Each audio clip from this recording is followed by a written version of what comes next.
السلام علیکم.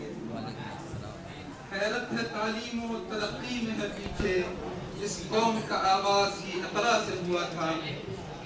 صدر مجلس محکمہ راج بھاشا کے ذمہ داران اقلیتی فلاح افسر جناب وسیم احمد صاحب، ناظم جلسہ اور یہاں بیٹھے معزز سامعین اکرام، میں تمام لوگوں کا شکریہ ادا کرتا ہوں کہ انہوں نے مجھے اس ذی وقار بس میں کہنے کا موقع دیا اور ایک حساس موضوع پہ لب کشائی کرنے کا موقع دیا. میری تقریر کا موضوع ہے مرزا غالب کی اردو غزل گوئی. نجم الدولہ دبیر الملک مرزا نوشا صد اللہ کا غالب بہادر نظام جنگ 1797 میں آگرہ میں پیدا ہوئے، جبکہ ان کی وفات دہلی میں 1869 میں ہوئی.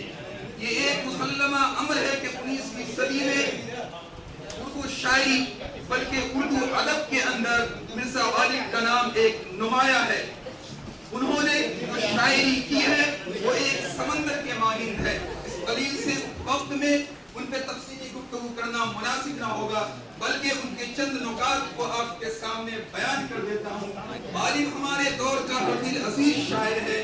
سرد لمحات نے ان کے غزل کو گرد آلود کرنے کے بجائے اور بھی نکھار دیا.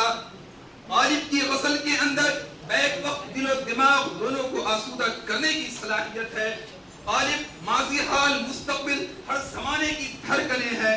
غالب کی غزل گوئی کے متعلق مشہور ناقد سور فرماتے ہیں کہ غالب کی غزل گوئی سے اردو شاعری میں انقلاب پیدا ہو گیا.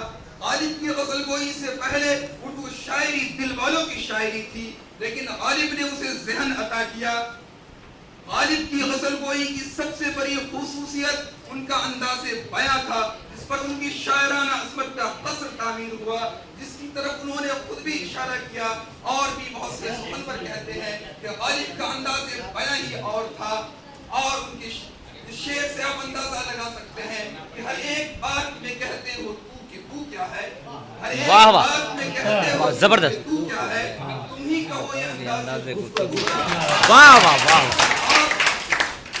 ان کے بارے میں عبارت بریلوی لکھتے ہیں کہ مرزا غالب نے شاعری حسن و عشق کی کسی بھی کیفیت کو چھوڑا ہو. اس سلسلے کی تمام کیفیات کا ایک نگار خانہ ان کی غزل معلوم ہوتی ہے.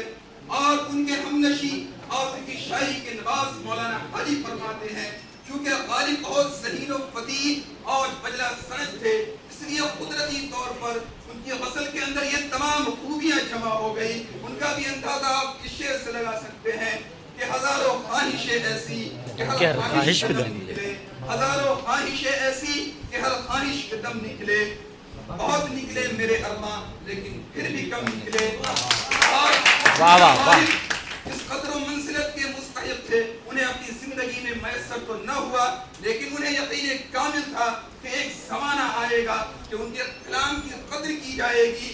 اور آج وہ زمانہ ہے اور باعث مسرت ہے کہ آج ان کی کلام کی قدر کی جا رہی ہے. اور اس کی چھوٹی سی مثال ہم یہ بھی دے سکتے ہیں کہ آج ہم اس ایوان کے اندر ان کے اوپر بات کر رہے ہیں. ان کی مقبولیت کا اس سے بھی اندازہ لگایا جا سکتا ہے.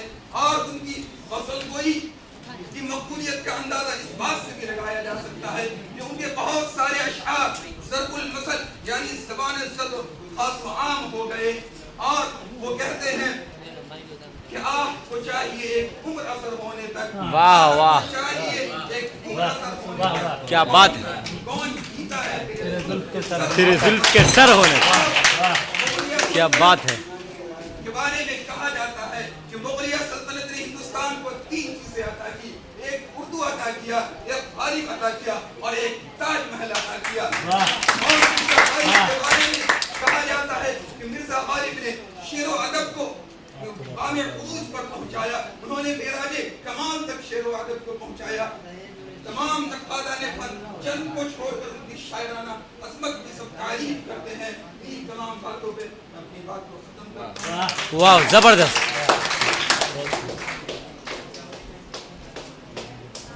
امام مجھے روکے ہے تو کھینچے ہے مجھے کعبہ، امام مجھے روکے ہے تو کھینچے ہے مجھے کعبہ. میرے سلسلے